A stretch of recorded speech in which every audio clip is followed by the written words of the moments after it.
प्यासा सावन। जब पारो ने अमर को रिझाया, दुपट्टा न होने से उसके उभरे अंग दिख रहे थे। पारो की आंखों में एक अनोखी मस्ती थी। उसे देखकर अमर को ऐसा लगा जैसे उसके आगे कोई जन्नत की हूर खड़ी हो। नमस्कार दोस्तों, अगर आपको आज की कहानी पसंद आए तो प्लीज़ लाइक, शेयर और चैनल को सब्सक्राइब कीजिएगा। Thank you so much. रात के 2 बजे थे। अमर अपने कमरे में बेसुध सोया हुआ था। तभी दरवाजे पर ठक-ठक हुई। ठक-ठक की आवाज़ से अमर की नींद खुल गई, लेकिन उसने सोचा कि शायद यह आवाज़ उसके मन का वहम है, इसलिए वह करवट बदलकर फिर से सो गया। लेकिन कुछ देर बाद फिर ठक-ठक की आवाज़ आई। लगता है कोई है, उसने मन ही मन सोचा। फिर उठकर लाइट जलाई और दरवाजा खोलने लगा। तभी उसके मन में ख्याल आया कि कहीं बाहर कोई चोर तो नहीं है। यह ख्याल आते ही वह थोड़ा सहम सा गया। फिर उसने धीरे से पूछा, कौन है? मैं हूँ, बाहर से किसी लड़की की मीठी सी आवाज़ आई। अमर ने दरवाजा खोल दिया। सामने पारो को खड़ा देख वह हैरान होकर बोला, अरे तुम? क्यों, कोई अनहोनी हो गई क्या? पारो मुस्कुराते हुए बोली। अमर ने देखा कि पारो नारंगी रंग का सलवार सूट पहने हुए थी। दुपट्टा न होने से उसके उभरे अंग दिख रहे थे। पारो की आंखों में एक अनोखी मस्ती थी। उसे देखकर अमर को ऐसा लगा जैसे उसके आगे कोई जन्नत की नूर खड़ी हो। तभी पारो कमरे के अंदर आ गई और अमर को अपनी बाहों में भरकर उसके ओंठों पर अपने ओंठ टिका दिए। पारो की गर्मा गर्म सांसों के साथ उसके उभरे अंगों की छुअन से अमर को एक अजीब तरह की मस्ती का एहसास होने लगा। वह पारो के आगे बेबस हो गया। इससे पहले कि अमर कुछ और करता, उसके मन में किसी कोने से आवाज आई कि यह तू क्या कर रहा है? जिस थाली में खाया उसी में छेद कर अपने मालिक के एहसानों का यह बदला दे रहा है। लेकिन मैंने तो पहल नहीं की, पारो खुद ही ऐसा चाहती है, तभी तो इतनी रात को मेरे पास आ गई है।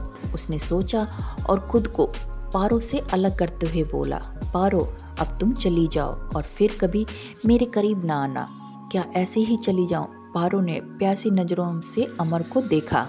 अमर के दिमाग में एकाएक करके पिछली बातें घूमने लगी। अमर बीए पास होकर भी बेरोजगार था। उसने कई इंटरव्यू दिए पर कहीं भी कामयाब नहीं हुआ। आखिर में निराश होकर उसके एक दोस्त से कहने पर गाड़ी चलाना सीखा और बतौर ड्राइवर भुवनेश की कार चलाने लगा। अमर की मेहनत और ईमानदारी से खुश होकर भुवनेश उसे बेटी की तरह मानने लगे और उसकी हर ज़रूरत को फौरन पूरा कर देते। पारो डॉक्टर भुवनेश की इकलौती बेटी थी। वह बहुत शोक, चंचल और खूबसूरत थी। वह हमेशा अपनी अदाओं से अमर को रिझाती, पर अमर मन से उसे अपनी बहन मानता था और पिछले रक्षाबंधन पर पारो ने उसको राखी भी बांधी थी। डॉक्टर भुवनेश ने अपने घर के पिछवाड़े वाले कमरा अमर को रहने के लिए दिया था। वह वहीं अपनी रात बिताता और दिन में डॉक्टर साहब की कार चलाता था। इधर कुछ दिनों से अमर महसूस कर रहा था कि पारो की नीयत ठीक नहीं है। वह तरह तरह से उसे अपने जाल में फंसाने की कोशिश कर रही थी। उसकी हरकत देखकर कई बार अमर की वासना भड़कने लगती, पर बदनामी और नौकरी जाने के डर से वह मन महसूस कर रह जाता। पिछले हफ्ते की बात है। डॉक्टर भुवनेश अमर से बोले, अमर, पारो अपनी कुछ सहेलियों के साथ पिकनिक पर जा रही है। तुम सबको कार से ले जाओ, ध्यान रखना किसी को कोई तकलीफ ना हो। जी, अमर ने बस इतना ही कहा। अमर ने कार निकाली तो पारो कार पर सवार हो गई। कार चल पड़ी। कहाँ जाना है? तभी अमर ने पारो से पूछा। पारो बोली, होटल मयूरी।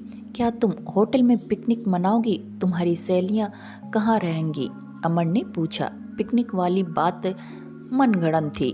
मैंने पापा से झूठ बोला था। पारो हंसते हुए बोली, पहले तुम एक कमरा तो बुक कराओ।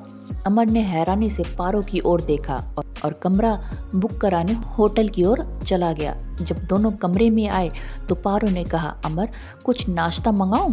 थोड़ी देर बाद दोनों नाश्ता कर चुके तो पारो रुमाल से हाथ पोंछते हुई अमर की ओर करीब खिसक आई और बोली, कुछ बात नहीं करोगे? कौन सी बात?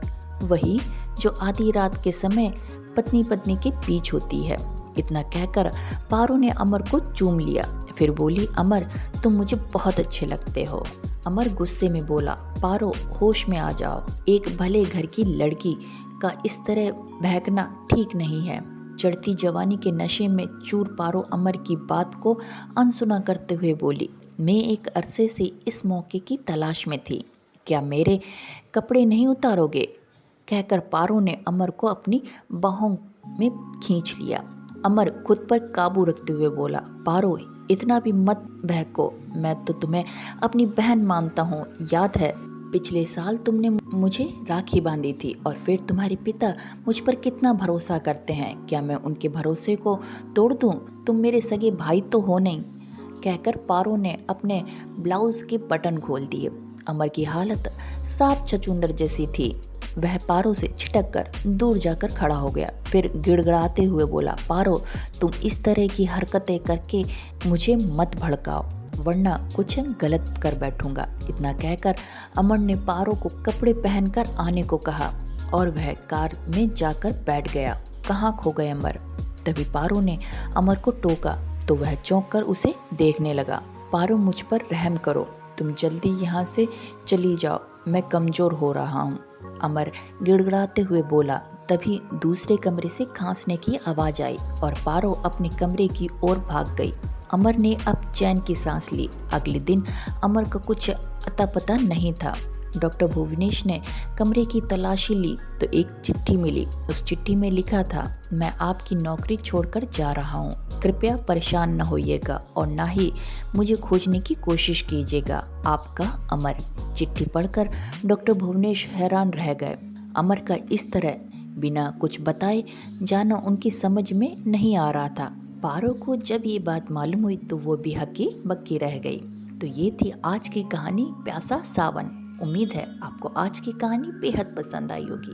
कहानी अच्छी लगी हो तो प्लीज़ लाइक, शेयर और चैनल को सब्सक्राइब कीजिएगा। फिर मिलते हैं नेक्स्ट कहानी के साथ में।